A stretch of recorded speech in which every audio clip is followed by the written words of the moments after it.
بسم اللہ الرحمن الرحیم۔ السلام علیکم ناظرین، ہزاروں سال پہلے کی بات ہے۔ دنیا میں جنات کی حکومت تھی۔ یہاں خون ریزی تھی، دنگا فساد تھا، نافرمانی اور کفر و شرک کا غلبہ تھا۔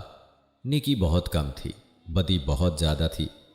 خالق کائنات نے جنات سے دنیا کی حکومت لے کر ایک دوسری مخلوق کو دینا چاہی تاکہ جنات کا غرور خاک میں ملے۔ اللہ تعالیٰ نے فرشتوں کو اطلاع دی کہ میں زمین پر اپنا خلیفہ بنانا چاہتا ہوں جو اختیار اور ارادے کا مالک ہوگا اور میری زمین پر جس قسم کا تصرف کرنا چاہے گا کر سکے گا اور اپنی ضروریات کے لیے اپنی مرضی کے مطابق کام لے سکے گا۔ گویا وہ میری قدرت اور میرے تصرف و اختیار کا مظہر ہوگا۔ فرشتوں نے جب یہ سنا تو حیرت میں رہ گئے اور اللہ کے حضور بطور سوال عرض کیا، اے خدائے بے نیاز، کیا آپ ایسے کو پیدا کرنا چاہتے ہیں جو زمین کو فساد اور خون ریزی سے بھر دے گا؟ یعنی فرشتوں نے اس نئی مخلوق کو جنات پر قیاس کیا اور وہ یہ سمجھے کہ نئی مخلوق بھی جنات کی طرح بے حد سرکش اور نافرمان ہوگی، اور وہ بولے کہ ہم جماعت ملائکہ آپ کی تسبیح و تحلیل کے لیے کافی ہیں۔ اللہ تعالیٰ نے جواب دیا، آدم علیہ السلام کے پیدا کرنے میں جو حکمتیں ہیں تم ان سے واقف نہیں بلکہ ہم ہی خوب جانتے ہیں۔ ناظرین، یہاں یہ بات قابل ذکر ہے کہ انسانوں میں بھی نافرمانی اور ظلم کا مادہ ہے، لیکن یاد رہے کہ وہ جنات کے مقابلے میں کم ہے۔ اس کو یوں سمجھنا چاہیے کہ انسان ایک ایسی مخلوق ہے جو فرشتوں اور جنات کے بیچ کی معتدل مخلوق ہے۔ اللہ تعالیٰ نے آدم علیہ السلام کو مٹی سے پیدا کیا اور ان کا خمیر تیار ہونے سے قبل فرشتوں کو اطلاع دی، جس کا ذکر سورہ بقرہ میں اللہ تعالیٰ نے ان الفاظ میں کیا، اے ملائکہ، میں زمین میں ایک خلیفہ بنانے والا ہوں۔ آدم علیہ السلام کا خمیر مٹی سے گوندا گیا اور ایسی مٹی سے گوندا گیا جو نت نئی تبدیلیاں قبول کرنے والی تھی۔ جب یہ مٹی پختہ ٹھیکرے کی طرح آواز دینے اور کھنکھنانے لگی تو اللہ تعالیٰ نے اس جسد خاکی میں روح پھونکی۔ ابھی روح ناک کے نتنوں سے داخل ہو کر دماغ تک پہنچی ہی تھی کہ آدم علیہ السلام کو چھینک آئی۔ اسی وقت آدم علیہ السلام کو اللہ پاک کی طرف سے الہام ہوا کہ اس چھینک کے جواب میں الحمدللہ کہو۔ آدم علیہ السلام نے چھینک لیتے ہی الحمدللہ کہا، جس کے جواب میں عرش معلیٰ سے یرحمک اللہ یعنی اللہ تجھ پر رحم کرے گا جواب آیا۔ پھر رفتہ رفتہ روح آدم حضرت آدم علیہ السلام کے تمام جسد خاکی میں سرایت کر گئی۔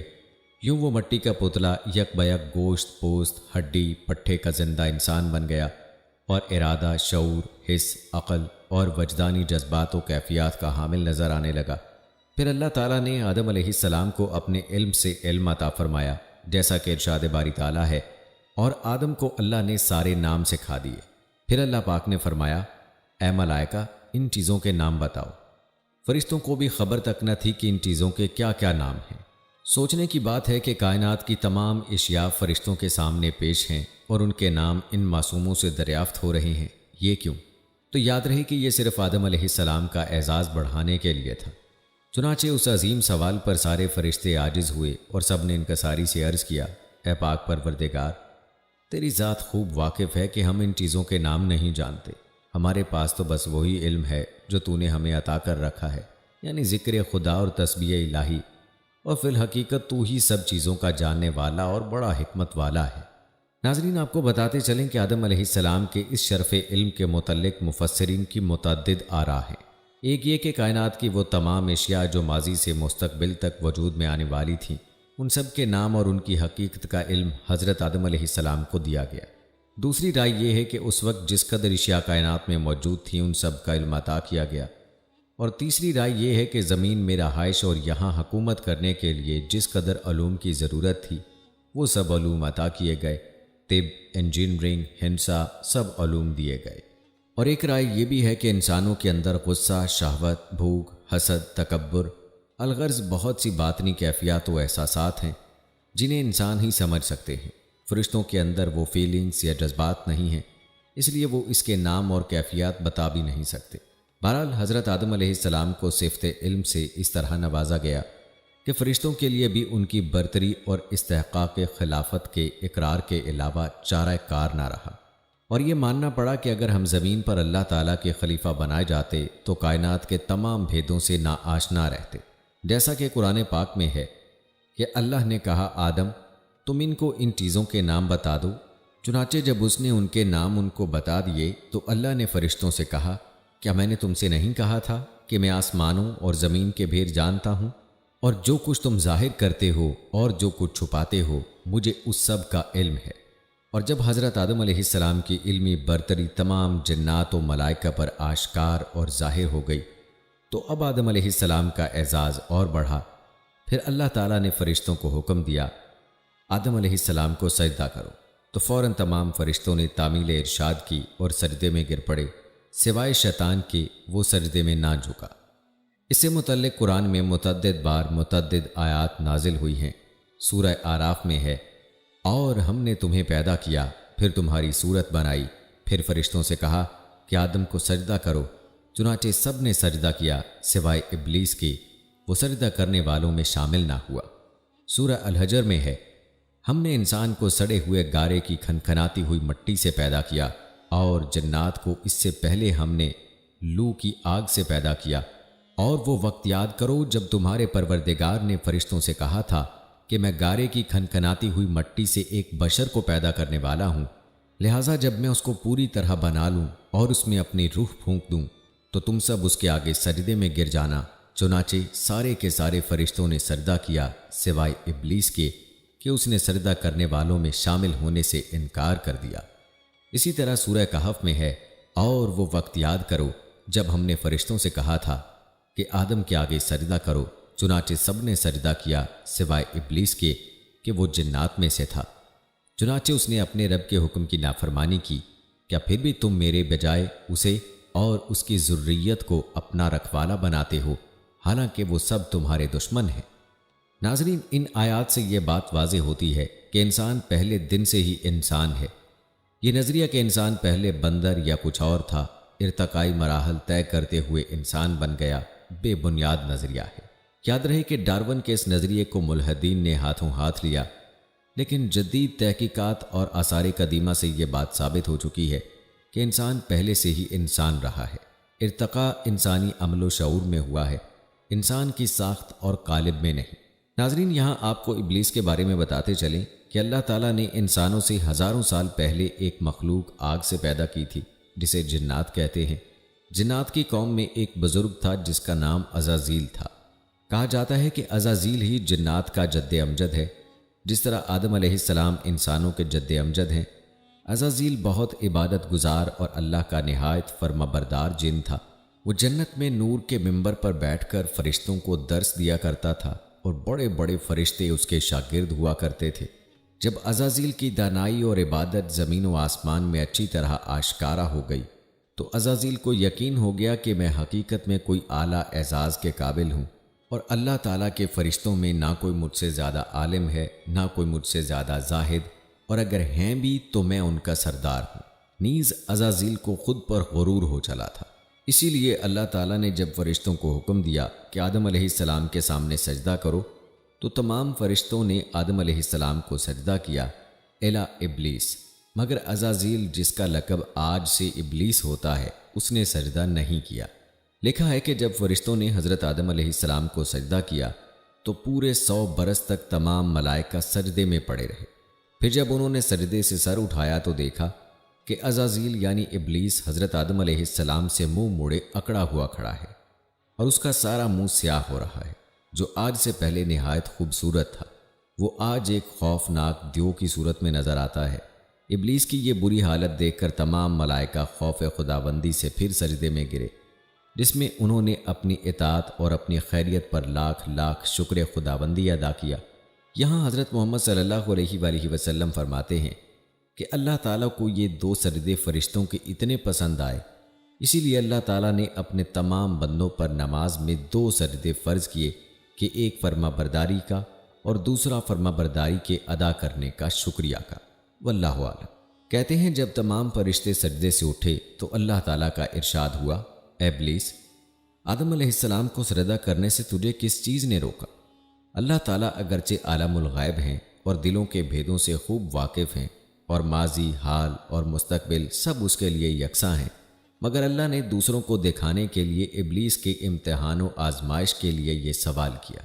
اس سوال پر ابلیس نے جواب دیا، اے اللہ، میں آدم سے بہتر ہوں کیونکہ مجھے تو نے آگ سے پیدا کیا اور آدم کو خاک سے، پھر میں آگ کا بنا ہوا خاک کے پتلے کو کیوں سجدہ کروں؟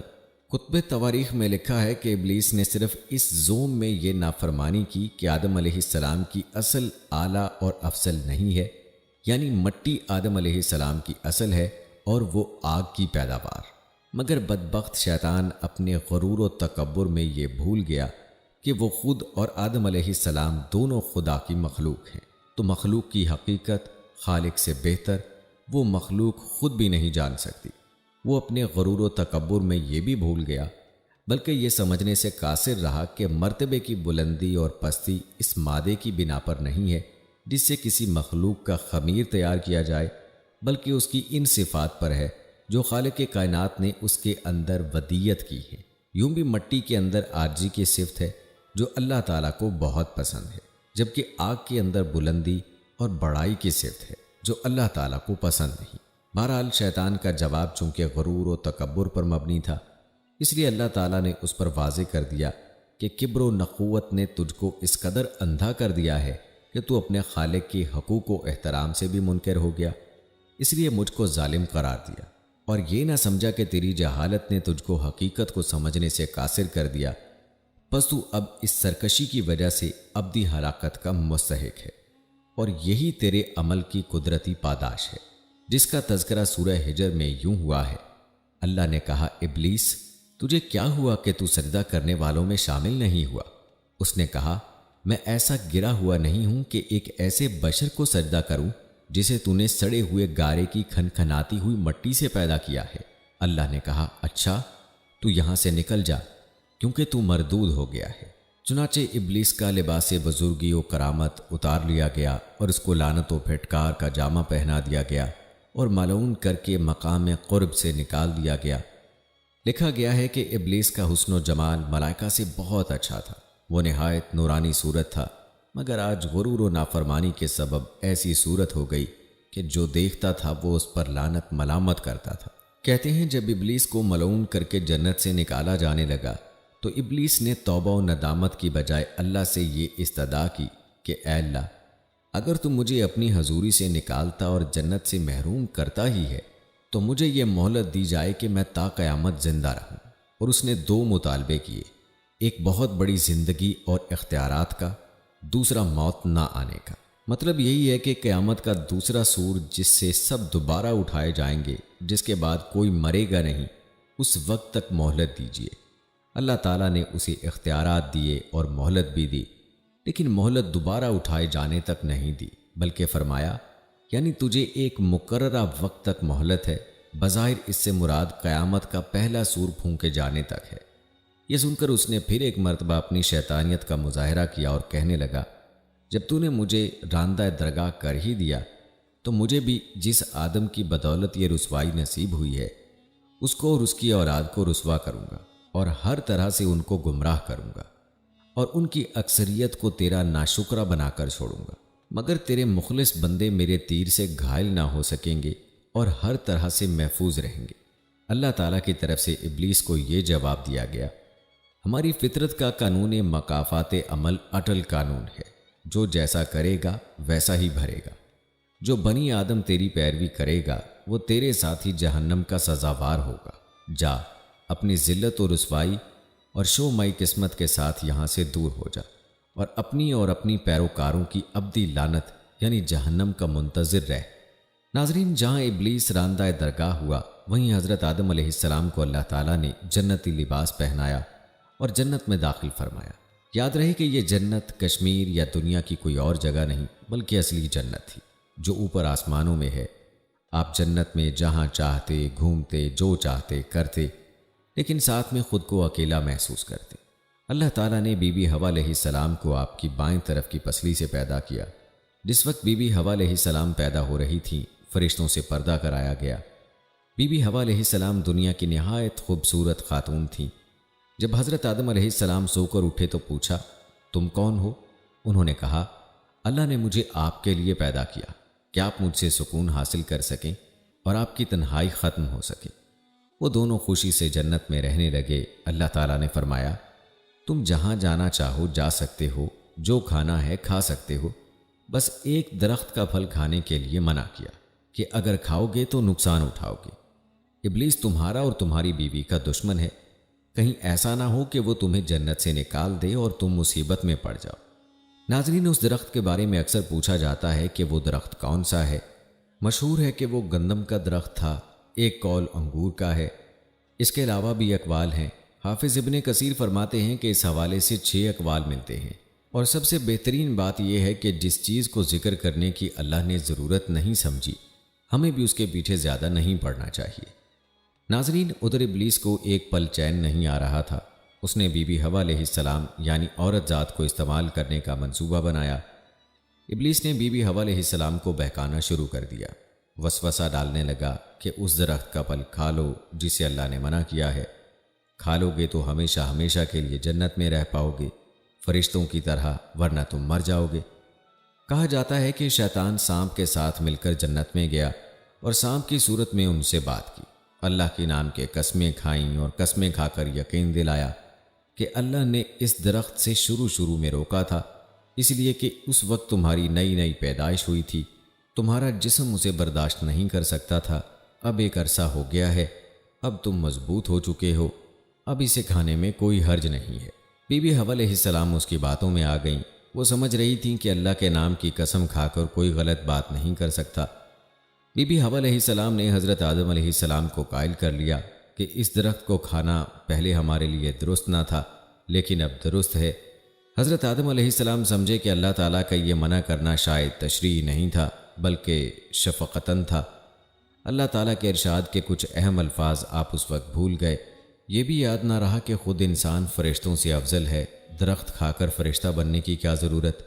ان فطری کمزوریوں کی وجہ سے آپ سے یہ اجتہادی خطا ہو گئی۔ بہرحال دونوں ابلیس کے بہکاوے میں آ گئے اور ایک دن انہوں نے وہ پھل کھا لیا۔ جیسے ہی انہوں نے پھل کھایا تو سب سے پہلے ان کے کپڑے اتر گئے۔ شیطان کو معلوم تھا کہ اس درخت کی تاثیر یہ ہے کہ جو اسے کھاتا ہے بے لباس ہو جاتا ہے۔ گویا شیطان نے انسان پر جو پہلا وار کیا ہے وہ یہی بے لباسی کا وار تھا۔ خواتین کو یہ بات اچھی طرح سمجھ لینی چاہیے۔ الغرض وہ دونوں شرم سے ادھر ادھر بھاگنے لگے۔ انہیں احساس ہو گیا تھا کہ ہم سے اللہ کی نافرمانی ہو گئی ہے، لیکن ظاہر ہے حضرت آدم علیہ السلام کی یہ اجتہادی خطا تھی، نافرمانی کا تصور تک ان کے دل میں نہ تھا۔ پھر اللہ تعالیٰ نے ان کو آواز دی اور کہا، کیا میں نے تمہیں منع نہیں کیا تھا کہ اس درخت کے قریب نہ جانا؟ کیا میں نے نہیں بتایا تھا کہ شیطان تمہارا کھلا دشمن ہے؟ اب اللہ تعالیٰ نے انہیں جنت سے اترنے کا حکم دیا اور فیصلہ فرمایا، تم انسان اور شریر جنات زمین پر بھیجے جا رہے ہو، تم زمین میں ایک دوسرے کے دشمن ہوگے، قیامت تک تم ایک دوسرے کے خلاف رہو گے۔ اس دوران جو میرے بھیجے ہوئے پیغمبروں کی اطاعت کرے گا وہ کامیاب ہوگا، اور جو شیطان کے راستے پر چلے گا وہ جہنم میں جائے گا۔ تمہیں ایک وقت تک دنیا میں رہنا ہوگا، فائدے اٹھانے ہوں گے، تم یہیں زندگی بسر کرو گے اور یہیں مرو گے اور یہیں سے ہی دوبارہ اٹھائے جاؤ گے۔ ناظرین، کہا جاتا ہے کہ حضرت آدم علیہ السلام کا قد بہت بڑا تھا، شاید جنت کے 60 گز برابر۔ جب آسمان سے نیچے اتارا جا رہا تھا تو وہ درازی کی وجہ سے فضا میں لہرا رہے تھے۔ اللہ تعالیٰ نے دراز قد کو مختصر کر دیا اور آپ دنیا کے 60 گز برابر ہو گئے اور سیدھے اترنے لگے۔ یہ بھی کہا جاتا ہے کہ حضرت آدم علیہ السلام اور حوا علیہ السلام دونوں کو الگ الگ مقامات پر اتارا گیا۔ حضرت آدم علیہ السلام کو کوہ ہند میں اور حوا علیہ السلام کو جرہ میں، دونوں بہت شرمندہ تھے۔ انہوں نے اپنی غلطی پر توبہ کرنا چاہی، لیکن الفاظ سمجھ نہیں آ رہے تھے، لہٰذا اللہ نے انہیں یہ کلمات سکھائے جن کا ذکر قرآن پاک کی سورہ الاعراف میں اللہ نے کیا ہے۔ اے ہمارے پروردگار، ہم اپنی جانوں پر ظلم کر گزرے ہیں، اور اگر آپ نے ہمیں معاف نہ فرمایا اور ہم پر رحم نہ کیا تو یقیناً ہم نامراد لوگوں میں شامل ہو جائیں گے۔ جب انہوں نے یہ کلمات کہے تو اللہ نے انہیں معاف کر دیا اور وہ عرفات کے میدان میں ایک دوسرے کو تلاش کرنے میں کامیاب ہو گئے، اور یہیں سے دنیا میں انسانیت کے دور کا آغاز ہوا۔ ناظرین، روایات بتاتی ہیں کہ حضرت حوا علیہ السلام نے 20 بار ولادت کی تکلیف اٹھائی۔ ہر بار جڑواں بچے پیدا ہوتے تھے، ایک لڑکا ایک لڑکی۔ جو ایک ساتھ پیدا ہوتے تھے وہ سگے بہن بھائیوں کی طرح ہوتے، ان کی شادی نہیں ہو سکتی تھی۔ جو الگ الگ پیدا ہوتے تھے ان کی شادیاں ہو سکتی تھیں۔ انسانی آبادی کے لیے اس وقت اللہ تعالیٰ نے یہی حکم بطور شریعت نازل فرمایا تھا۔ اس طرح بی بی حوا علیہ السلام نے کل 40 بچوں کو جنم دیا۔ یاد رہے کہ حضرت آدم علیہ السلام نبی ہیں لیکن تشریعی نبی نہیں۔ بلکہ ان نبیوں میں سے ہیں جو دنیا کی شروعات میں تعلیم انسان کے لیے بھیجے گئے۔ حضرت آدم علیہ السلام نے اپنی اولاد کو وہ سب سکھایا جو اللہ تعالیٰ نے انہیں سکھایا۔ سب ایک اللہ کی عبادت کرتے، کھیتی باڑی کرتے اور جانوروں کو پالتے، جیسا کہ اللہ تعالیٰ نے قرآن میں فرمایا، اے لوگو اپنے رب سے ڈرو جس نے تم کو ایک ہی جان سے پیدا کیا۔ حضرت آدم علیہ السلام کے بیٹوں میں سے دو بیٹے قابیل اور حابیل بھی ہوئے۔ قابیل کے ساتھ جو بیٹی پیدا ہوئی تھی وہ خوبصورت تھی، جبکہ حابیل کے ساتھ جو بیٹی پیدا ہوئی تھی وہ خوبصورت نہیں تھی۔ قابیل نے حضرت آدم علیہ السلام سے کہا وہ اپنی جڑواں بہن سے شادی کرے گا۔ حضرت آدم علیہ السلام نے اپنی شریعت کے مطابق منع کر دیا، کیونکہ اللہ نے اس کی اجازت نہیں دی تھی۔ قابیل اپنے برتاؤ میں بھی سخت تھا، وہ کھیتی باڑی کرتا تھا۔ آج بھی کھیتی باڑی کرنے والوں کے مزاج سخت ہوتے ہیں، جبکہ حابیل بہت نرم مزاج تھے، وہ بکریاں چراتے تھے۔ یاد رہے کہ بکری عاجز جانور ہے، اس کے ساتھ رہنے سے انسان کے اندر عاجزی پیدا ہوتی ہے، اسی وجہ سے ہر نبی نے بکریاں چرائی ہیں۔ قابیل اڑ گیا۔ حضرت آدم علیہ السلام نے اشارہ خداوندی سے فیصلہ فرمایا کہ تم دونوں اپنی قربانی اللہ کے سامنے پیش کرو، جس کی قربانی اللہ تعالیٰ قبول کریں گے وہ اپنے موقف میں صحیح ہوگا۔ اس زمانے میں جب اللہ کے لیے قربانی کی جاتی تو آسمان سے ایک آگ آتی، جس کی قربانی وہ آگ کھا لیتی، اس کی قربانی قبول ہو جاتی۔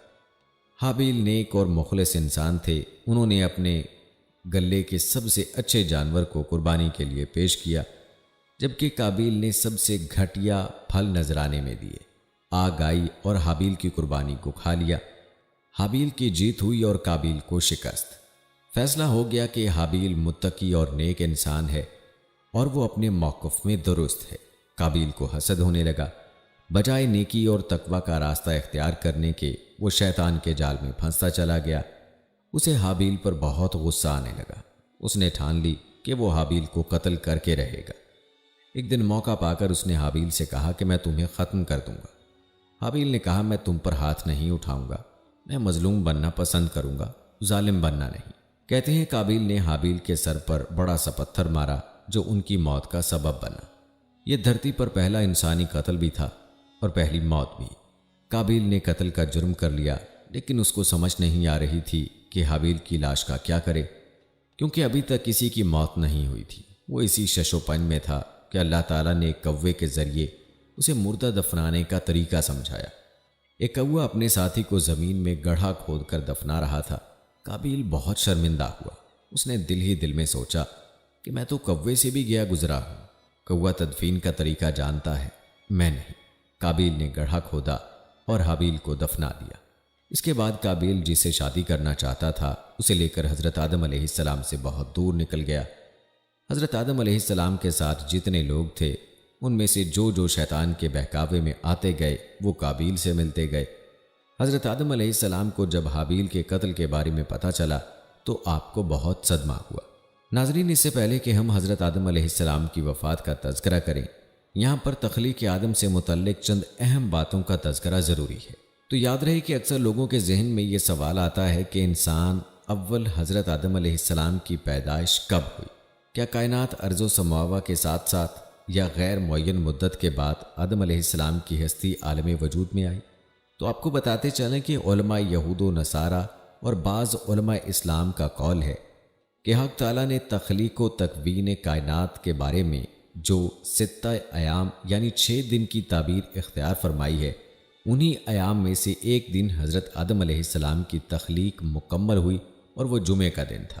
جیسا کہ ارشاد باری تعالیٰ ہے، کچھ شک نہیں کہ تمہارا پروردگار خدا ہی ہے جس نے آسمانوں اور زمین کو 6 دن میں پیدا کیا، پھر عرش پر چھا گیا۔ لیکن ناظرین، یہ مسلک درست نہیں ہے، نہ ہی علمی تاریخی اعتبار سے اور نہ ہی دینی و مذہبی روایات کے لحاظ سے۔ یہود و نصارہ کے متعلق تو معلوم نہیں کہ انہوں نے کس بنیاد پر یہ کہا اور اس کے لیے ان کے پاس کیا دلیل ہے، مگر اپنے مذہب کے لوگوں سے ضرور یہ تعجب ہے کہ انہوں نے اس بے دلیل بات کو کس طرح قبول فرمایا اور یہ مسلک کیوں اختیار کیا۔ ناظرین، کافی غور و فکر کے بعد یہ کہا جا سکتا ہے کہ علامہ سبکی کو یہ مغالطہ غالباً صحیح مسلم کی اس حدیث سے ہوا ہے جو فضائل جمعہ میں مذکور ہے اور جس میں کہا گیا ہے کہ رسول اکرم صلی اللہ علیہ وآلہ وسلم نے ارشاد فرمایا کہ آدم علیہ السلام کی پیدائش جمعے کے دن ہوئی، اس روایت میں صرف اسی قدر مذکور ہے، مگر بعض علماء نے اپنی جانب سے یہ اضافہ کر لیا کہ یہ جمعہ 6 ایام میں شامل جمعے کا دن ہے اور یہی مخالطہ ہے۔ ناظرین، حقیقت حال یہ ہے کہ قرآن مجید نے متعدد جگہ خلق کائنات کا ذکر کیا ہے، لیکن کسی ایک جگہ بھی خلق آدم علیہ السلام کا ذکر نہیں کیا۔ حالانکہ یہ ظاہر ہے کہ ارض و سماوات سے زیادہ حضرت آدم علیہ السلام کا ذکر ضروری تھا، جو قرآن ہی کی زبان میں اشرف المخلوقات اور خلیفۃ اللہ فی الارض ہے۔ تو یہ کیسے ممکن ہے کہ اس قدر اہم شخصیت کو 6 ایام ہی میں سے کسی دن وجود بخشا جائے اور اس کا ذکر تک نہ کیا جائے؟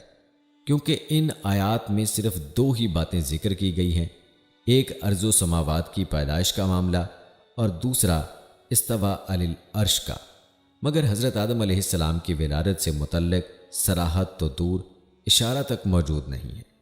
اس کے علاوہ قرآن مجید نے جس موقع پر حضرت آدم علیہ السلام کا ذکر کسی بھی نہج سے کیا ہے، اس میں کسی ایک مقام پر بھی یوم پیدائش کا ذکر نہیں ہے۔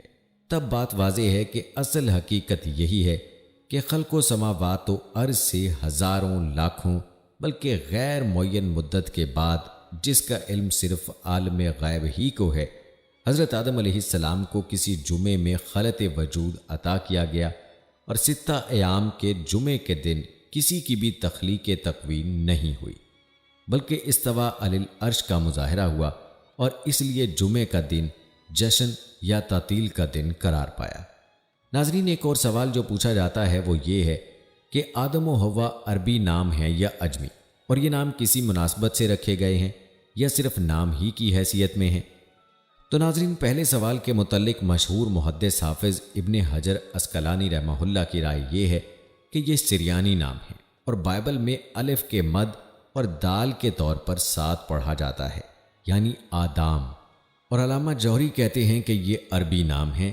اور دوسرے سوال کے متعلق سالبی کا قول ہے کہ عبرانی زبان میں آدام مٹی کو کہتے ہیں، چونکہ ان کی تخلیق مٹی سے ہوئی، اس لیے آدم یا آدام نام رکھا گیا۔ اور بعض کا خیال ہے کہ ادما سے ماخوذ ہے، اس لیے کہ وہ ادیم الارض یعنی صفحہ زمین سے پیدا کیے گئے ہیں، اور بعض علماء کہتے ہیں کہ آدمت بمانی خلطت سے ماخوذ ہے، اور چونکہ ان کا خمیر پانی اور مٹی کو ملا کر اور خلط ملط کر کے بنایا گیا ہے، اس لیے اس مناسبت سے ان کو آدم کہا گیا ہے۔ اسی طرح حوا سے اس لیے نام پڑا کہ وہ ہر انسانی حی یعنی زندہ انسان کی ماں ہے، اور مبالغہ کا صیغہ بنا کر ان کا نام رکھ دیا گیا۔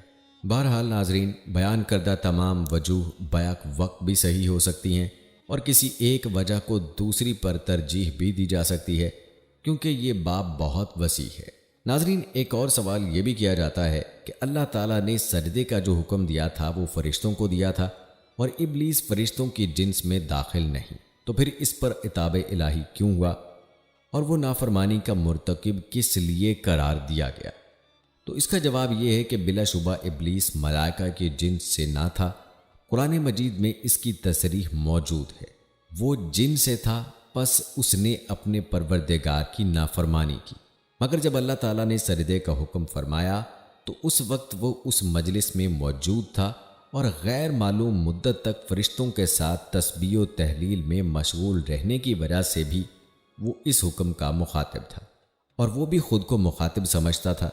اس لیے جب خدا تعالیٰ نے اس سے دریافت کیا کہ تو نے سجدہ کیوں نہیں کیا، تو اس نے یہ جواب نہیں دیا کہ میں فرشتہ نہیں ہوں، اس لیے اس حکم کا مخاطب ہی نہ تھا کہ سجدہ کرتا، بلکہ غرور کے طور پر کہا کہ میں آدم سے بہتر ہوں، اس لیے سجدے سے باز رہا۔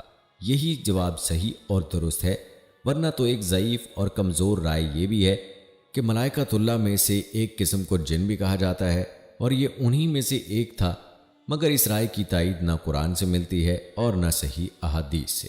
ناظرین، ایک اور سوال یہ بھی کیا جاتا ہے کہ ابلیس جب جنت سے مردود ہو کر نکال دیا گیا تو پھر وہ حضرت آدم علیہ السلام اور حوا علیہ السلام کو کس طرح بہکا سکا؟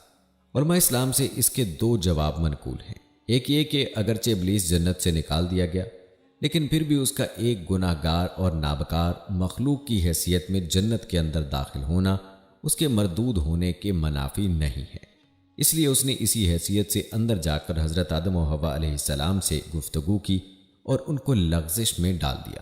قرآن پاک کی آیت ہے اسی کی تائید کرتی ہے کہ عاصی کی حیثیت سے ابھی تک اس کا داخلہ ممنوع نہیں تھا۔ دوسرا جواب یوں بیان کیا جاتا ہے کہ جس طرح ایک آواز ٹیلی فون اور ریڈیو کے ذریعے زیادہ سے زیادہ دور جا سکتی ہے، یا جس طرح وائرلیس میں صرف شعاؤں اور آواز کی لہروں کے ذریعے سے ایک پیغام ہزاروں میل دور پہنچایا جا سکتا ہے، اسی طرح یہ بھی کیوں ممکن نہیں کہ قربت یا بالمشافہ مخاطبت کے بغیر ہی شیطان کا وسوسہ نفس انسانی تک پہنچ جائے اور اس پر اثر انداز ہو۔ تب واقعے کی صورت یہ ہوئی کہ شیطان نے جنت سے باہر ہی رہ کر حضرت آدم علیہ السلام اور حضرت حوا علیہ السلام کے قلوب میں یہ وسوسہ ڈالا اور ان کو بہکانے کی کوشش کی، اور قرآن پاک کی آیت سے یہی ظاہر ہوتا ہے۔ ناظرین، اب چند باتیں اس حوالے سے آپ کو بتاتے ہیں کہ حوا علیہ السلام کی پیدائش کس طرح ہوئی۔ تو یاد رہے کہ قرآن پاک میں اس کے متعلق صرف اسی قدر مذکور ہے، اور اس نفس سے اس جوڑے کو پیدا کیا۔ یاد رہے کہ یہ آیت قرآنی حوا کی پیدائش کی حقیقت کی تفصیل نہیں بتاتی، اس لیے دو احتمال ہو سکتے ہیں۔ اول یہ کہ حوا علیہ السلام حضرت آدم علیہ السلام کی پسلی سے پیدا ہوئی ہوں، جیسا کہ مشہور ہے اور بائبل میں بھی اسی طرح مذکور ہے۔ دوم یہ کہ اللہ تعالیٰ نے نسل انسانی کو اسی طرح پیدا کیا کہ مرد کے ساتھ اس کی جنس سے ایک دوسری مخلوق بھی بنائی جس کو عورت کہا جاتا ہے، اور جو مرد کی رفیق حیات بنتی ہے۔ مذکورہ آیت کی تفسیر میں محققین کی رائے اس دوسری تفسیر کی جانب مائل ہے، جس کا حاصل یہ ہے کہ قرآن صرف حضرت حوا علیہ السلام کی تخلیق کا ذکر نہیں کر رہا ہے، بلکہ عورت کی تخلیق کے متعلق اس حقیقت کا اظہار کرتا ہے کہ وہ بھی مرد ہی کی جنس ہے اور اسی طرح مخلوق ہوئی ہے۔ البتہ بخاری و مسلم کی روایتوں میں یہ ضرور آتا ہے کہ عورت پسلی سے پیدا ہوئی ہے، اور اس حدیث کے الفاظ ہیں، عورت کے ساتھ نرمی اور خیر خواہی سے پیش آؤ، اس لیے کہ عورت پسلی سے پیدا کی گئی ہے۔ اس کا مطلب ابن اسحاق نے یوں بیان کیا ہے کہ حوا آدم علیہ السلام کی بائیں پسلی سے پیدا کی گئیں، مگر ابن اسحاق سے زیادہ محقق اور نقاد علامہ قرطبی نے اس کے معنی بیان کیے ہیں کہ دراصل عورت کو پسلی سے تشبیہ دی گئی ہے، اور بتایا گیا ہے کہ عورت کی خلقت کی ابتدا پسلی سے کی گئی ہے۔ اس کا حال پسلی ہی کی طرح ہے۔ اگر اس کو کجی کو سیدھا کرنا چاہو گے، یعنی اس کے ٹیڑھے پن کو سیدھا کرنا چاہو گے تو وہ ٹوٹ جائے گی۔ تو جس طرح پسلی کے ترچھے پن کے باوجود اس سے کام لیا جاتا ہے اور اس کے خم کو دور کرنے کی کوشش نہیں کی جاتی، اسی طرح عورتوں کے ساتھ نرمی کا معاملہ کرنا چاہیے، ورنہ سختی کے برتاؤ سے خوشگواری کی جگہ تعلق کی شکست و ریخت کی صورت پیدا ہو جائے گی۔ ناظرین، حضرت آدم علیہ السلام سے متعلق اور ایک اہم سوال یہ بھی ہے کہ حضرت آدم علیہ السلام جس جنت میں مقیم تھے اور جہاں سے انہیں زمین پر اترنے کا حکم دیا گیا، وہ جنت کون سی جنت ہے؟ جنت الماوا جو قیامت کے بعد اہل ایمان کا مقام ہے، یا جنت ارضی جو اسی سرزمین میں کسی بلند پرفضا مقام پر آدم علیہ السلام کی حکومت کے لیے بنائی گئی تھی؟ تو جمہور علماء اسلام کا مسلک یہ ہے کہ یہ جنت الماوا ہے، جس کا وعدہ آخرت میں مسلمانوں کے لیے کیا گیا ہے۔ علماء کہتے ہیں کہ آیات و احادیث کا ظاہر اسی پر دلالت کرتا ہے، جیسا کہ اس آیت میں ارشاد ہے، جس کا ترجمہ ہے، ہم نے کہا اے آدم، تم اور تمہاری بیوی حوا جنت میں رہو۔ اس جگہ جنت کو عربی قاعدے سے الجنہ الف لام کے ساتھ ذکر کرنا اس بات کی دلیل ہے کہ یہ اسی مشہور جنت کا ذکر ہے جس کو جگہ جگہ قرآن میں قیامت کے بعد مومنوں کا وطن بتایا گیا ہے، ورنہ اگر کسی نئے مقام کا تذکرہ ہوتا تو پہلے اس کی حقیقت کا اظہار ہوتا، پھر اس کو جانی پہچانی چیز کی طرح ان الفاظ کے ساتھ ذکر کیا جاتا۔ اسی طرح اگر اس آیت کو دیکھا جائے جس میں حکم ہے کہ تم وہاں سے ایک ساتھ اترو، تو یاد رہے کہ اترنا بلندی سے پستی کی طرف ہوتا ہے، اس لیے یہ جنت عرضی نہیں ہو سکتی بلکہ جنت ماوا ہی ہو سکتی ہے۔ صحیح مسلم میں ایک طویل حدیث ہے جس میں یہ جملہ موجود ہے، اللہ تعالیٰ لوگوں کو جمع کرے گا، پس اہل ایمان کھڑے ہوں گے، جب جنت ان کے قریب ہوگی، پھر وہ آدم علیہ السلام کے پاس آئیں گے اور کہیں گے اے ہمارے باپ، ہمارے لیے اس جنت کو کھولیے۔ اس پر حضرت آدم علیہ السلام فرمائیں گے، کیا تم کو جنت سے تمہارے باپ کی خطا کاری ہی نے نہیں نکالا تھا؟ اس کے برعکس علماء کی ایک جماعت کہتی ہے کہ یہ جنت دنیا ہی کے مقامات سے کسی مقام پر تھی، جنت الماوا نہ تھی۔ اور اپنے قول کی تائید یہ بھی کہتے ہیں کہ آیات قرآنی ظاہر کرتی ہے کہ اللہ تعالیٰ نے آدم و حوا علیہ السلام کو وہاں کھانے پینے کا مکلف بنایا اور ایک درخت کے نہ کھانے کی تکلیف دی۔ پھر وہاں آدم علیہ السلام خواب راحت میں بھی رہتے تھے اور وہاں ابلیس بھی آتا جاتا رہتا تھا، اور اس نے حضرت آدم علیہ السلام کو بہکا بھی دیا، اور پھر آدم و حوا علیہ السلام اور ابلیس وہاں سے نکالے بھی گئے۔ تو یہ تمام وہ امور ہیں جو دنیا کے ساتھ مخصوص ہیں، اور جنت الماوا میں ان کا وجود نہیں ہے، نہ وہ عالم تکلیف ہے اور نہ اس میں داخلے کے بعد اخراج ہے۔ یہ قول بھی بڑے بڑے علماء اسلام کی طرف منسوب ہے، اور ان دو رائوں کے علاوہ اس سلسلے میں دو رائے اور بھی ہیں، اور اسی طرح اس مسئلے میں 4 اقوال ہو جاتے ہیں کہ یہ جنت الماوا ہے، یہ جنت ارضی ہے، یہ جنت ماوا اور جنت ارضی کے علاوہ ایک اور جنت ہے جو صرف اسی غرض سے تیار کی گئی تھی۔ لہٰذا ناظرین، بہتر یہی ہے کہ اس معاملے میں توقف اور سکوت کرنا چاہیے اور اسے خدا کے حوالے کر دینا چاہیے۔ ناظرین، یہ تھا تذکرہ آدم علیہ السلام کی تخلیق اور اماں حوا علیہ السلام کی تخلیق کے حوالے سے، اور ان کی تخلیق سے جڑے کئی سوالات اور خدشات کا تذکرہ بھی کیا گیا۔ چلیے بات کرتے ہیں آدم علیہ السلام کی عمر مبارک کی کہ آپ علیہ السلام کی عمر مبارک کتنی تھی اور آپ کی وفات کی۔ ناظرین، روایات بتاتی ہیں کہ حضرت آدم علیہ السلام کی اصل عمر 1000 برس تھی۔ اپنی عمر کے 40 سال آپ نے حضرت داؤد علیہ السلام کو دینے کا کہہ دیا تھا، اس لیے آپ کا انتقال 960 برس کی عمر میں ہونے والا تھا۔ جب حضرت آدم علیہ السلام 960 سال کے ہو گئے تو بچوں سے کہا، مجھے جنت کے پھل کھانے کی خواہش ہو رہی ہے۔ سارے بچے ادھر ادھر پھیل گئے پھل ڈھونڈنے کے لیے۔ راستے میں ان کو موت کے فرشتے ملے جو انسانی شکل میں تھے۔ انہوں نے کہا کہ واپس آ جاؤ، حضرت آدم علیہ السلام کی موت کا وقت قریب ہے۔ فرشتوں نے حضرت آدم علیہ السلام کی روح قبض کی، غسل دیا، خوشبو لگائی اور دفنا دیا۔ روایات کے مطابق آپ کی موت کے بعد حضرت شیس علیہ السلام کے سر پر نبوت و خلافت کا تاج سجایا گیا۔ حضرت آدم علیہ السلام کی وفات کے 1 سال بعد حضرت حوا علیہ السلام کا بھی انتقال ہو گیا۔ طبری اور ابن الاسیر کی روایت ہے کہ اللہ تعالیٰ نے حضرت آدم علیہ السلام کو کعبہ بنانے کا حکم دیا، اور حضرت جبرائیل علیہ السلام نے انہیں مناسک ادا کرنے کے طریقے بتائے۔ بقول یعقوبی جبل ابو قیس کے دامن میں مغارۃ الکنوز خزانوں کے غار میں آپ کی تدفین ہوئی۔ البتہ اس حوالے سے کئی اقوال ہیں۔ بعض مورخین کے بقول آپ کی قبر مبارک سعودی عرب میں مسجد خیف کے صحن میں ہے۔ بعض مورخین کے بقول آپ کی قبر مبارک سعودی عرب کی مسجد خیف کے اندر واقع ہے۔ بعض مورخین کے بقول آپ کی قبر مبارک شری لنکا میں اترنے کے مقام پر واقع ہے۔ بعض مورخین کے بقول آپ کی قبر مبارک عراق میں واقع ہے، واللہ اعلم۔ پیارے دوستو، حضرت آدم علیہ السلام کی زندگی کا مکمل واقعہ اور ان کی تخلیق سے جڑی اہم معلومات آپ نے ملاحظہ فرمائیں۔ یاد رہے کہ حضرت آدم علیہ السلام کے قصے میں بے شمار حکمتیں مخفی ہیں۔ جانے سے پہلے چند حکمتیں آپ کے ساتھ شیئر کی جا رہی ہیں، لہٰذا ویڈیو کو اسکپ مت کیجیے گا۔ ناظرین، یاد رہی حضرت آدم علیہ السلام اور ان کی اولاد کا شرف اس علم اور ان صفات کی بنا پر ہے جو اللہ تعالیٰ نے مٹی کے پتلے میں اپنی روح پھونکنے کے بعد اسے عطا کر دی ہے۔ انسان اگر اپنی حقیقت یعنی روح سے واقف ہے اور ان قاعدوں، ضابطوں اور فارمولوں سے واقف ہے جو کائنات کے پس پردہ کام کر رہے ہیں، تو وہ مخلوق میں افضل ہے۔ بصورت دیگر اس کی حیثیت مٹی کے پتلے کی ہے جس کے اندر اپنی ذاتی کوئی حرکت نہیں ہے۔ یاد رکھیں، غلطی ہونے کے باوجود حضرت آدم علیہ السلام نے عاجزی کا مظاہرہ کیا جسے اللہ تعالیٰ نے پسند فرمایا۔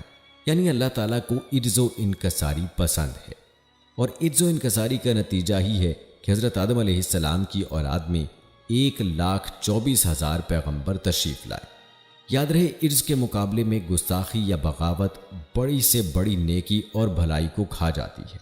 ہمارے سامنے ہے کہ ابلیس کو تکبر اور گستاخی نے راندہ درگاہ کر دیا، اور تکبر ہی نے عزازیل کو ذلیل و خوار کر دیا اور لعنت کے قید خانے میں گرفتار کر دیا۔ ناظرین، اس واقعے میں ایک سبق یہ بھی ہے کہ اللہ تعالیٰ قادر مطلق ہیں، جسے چاہیں عزت دیں، جسے چاہیں ذلت دیں۔ عزت و شرف اور لعنت و رسوائی اس کے قبضہ قدرت میں ہے۔ اللہ تعالیٰ کی حکمتیں اور راز بے شمار ہیں۔